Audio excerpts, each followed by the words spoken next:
Hi. So obviously, I'm not here today, and it is not a planned absence. It's a sick day, which means I don't have like boring sub plans ready to go.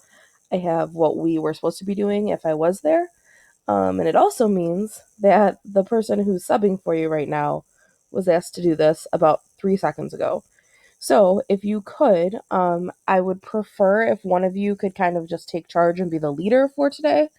You could use this very detailed presentation to run the lesson. I promise none of it is difficult. If you could do this without having the sub have to step in and moderate, that would be awesome. But obviously, if you need to leave the room or anything like that, please ask before you do so. But who's going to step up and lead? Just one person do it, and um, you know, kind of guide the class with the two tasks that you have to do today. So, the first thing you need to do is get your independent reading books ready. If you don't have your book with you, ask politely to go and get it. If you didn't pick a book out yet, you absolutely have to have something by next class.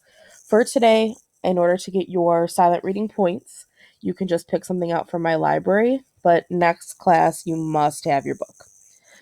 Before we start silently reading, I'd like for you to submit your book information on Google Classroom. You will see the link to do that. It's very short, it'll take you about 2 seconds. And then what I want you to do is go ahead and open up your books to the page that you're currently on and write that page number down. If you haven't started yet, that's fine, but just open your book and make sure it starts on page 1. Sometimes books start on page 3 or page 9 or whatever. I need one person in this room to turn your volume up on your Chromebook and start the 15-minute timer in just a second. What you guys are going to do is you're going to read silently for 15 minutes. I don't want you to speed read. I don't want you to space out. I want you to just read at a comfortable pace. That's literally all you need to worry about for the next 15 minutes. So, my timer, I'm going to have you click the link in just a second. And everybody else, I'm going to have you pause this video at this point in time so that I do not keep talking to you during that 15 minutes. So, timer, you can go ahead and count down. Everybody else, pause your videos. After the time has ended, which should hopefully be now, I'd like for you to write down the page that you finished on. What I need you to do is some math here. Figure out how many pages you just read in that 15 minutes. Then you're going to multiply that number by 2. Now you know how many pages you can finish in a wildcat time period. So I want you to keep that in mind for the next few steps. There should be a pile of blank reading schedules. They're like a third of a sheet of paper on someone's desk. Whoever has those, I need you to pass those out to everybody, one per person. And now you have 10 minutes, so the timer can kind of keep track of this too. You have 10 minutes to figure out your reading schedule. Everyone's going to have a different one. You can split up these pages however you'd like. Maybe you want to read just during the week. Maybe you want to read on the weekends. Maybe you want to read a little bit every day. Maybe you want to read a lot one day a week. I don't care how you do it, as long as you make progress every week.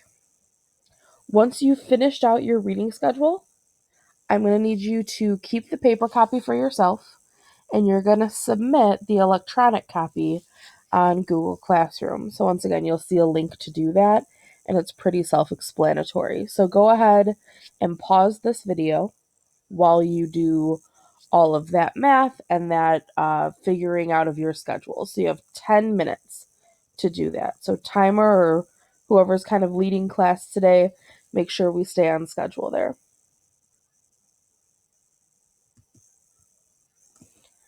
Now that you've sorted all that out, I have 2 notes for you. Some of you aren't going to stick to that schedule. Some of you are going to read ahead of schedule, and some of you are going to fall behind. That's fine. The only thing I'm concerned about is number one, that you're making progress by the end of the week, and number two, that you finish on time. So if there's one day that you fall behind, know that you're going to have to make that up somewhere else.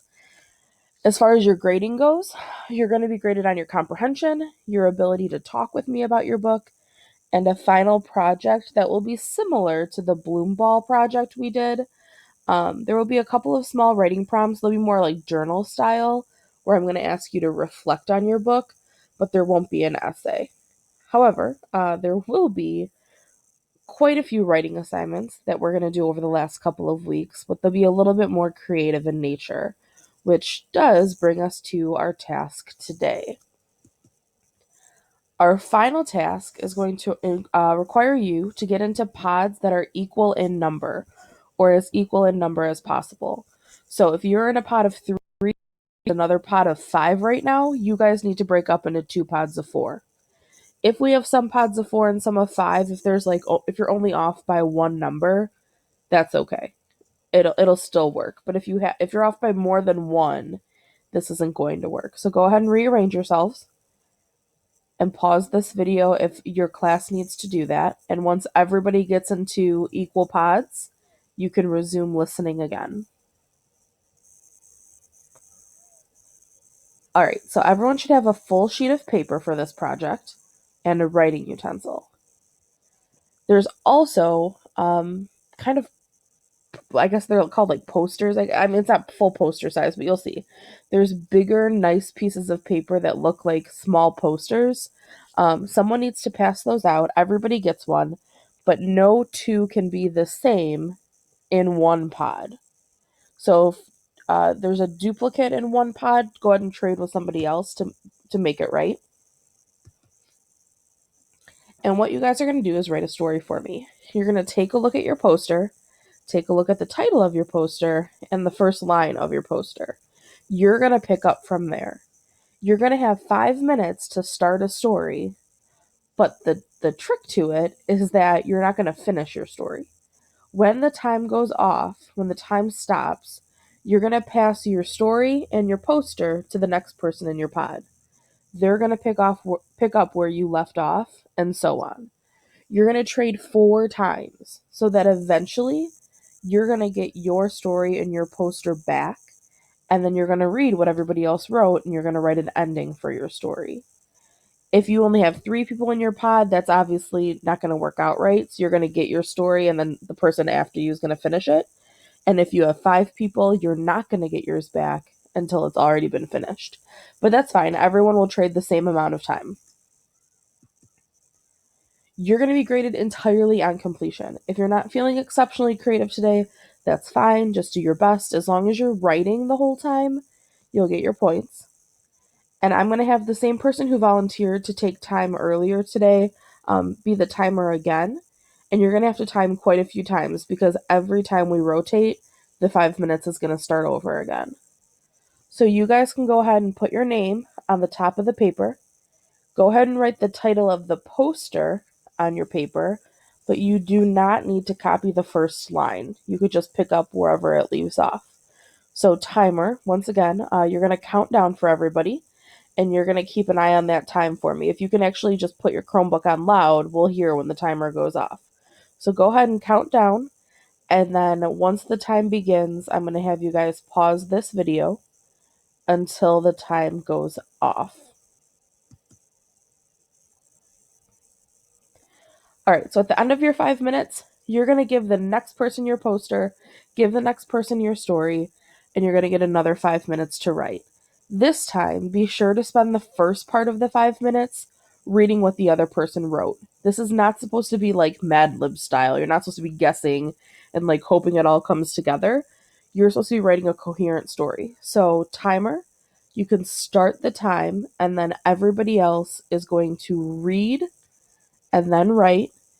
And then when the time goes off, you're going to do the same thing. You're going to trade, read, then write, trade, read, then write. You're going to do this 4 times total. And the last time, if you're in a pod of 4, you should have your own story in front of you. And then you're going to get 5 minutes to read what everyone else wrote and then to write a conclusion. So I'm not going to keep explaining this in the video. You guys can just pause for the time being, and hopefully the timer can keep track of how many times you've traded. And then once everybody's finished, once you've gone through this process, one person can go ahead and collect the posters, one person can collect the stories. You guys can toss those on my desk in two nice, neat piles. If for whatever reason you have a ton of class time left, you can go ahead and work on reading your books. I'm sure you did a great job today. Thank you so much for being so wonderful with like a last minute sub schedule here and for allowing me to do my original lesson plan without having to change it. Between now and the next time I see you, just work on reading your independent novels and try to, stay on that schedule, that reading goal schedule. So have a good day and email me if you need anything. All right. Thank you much.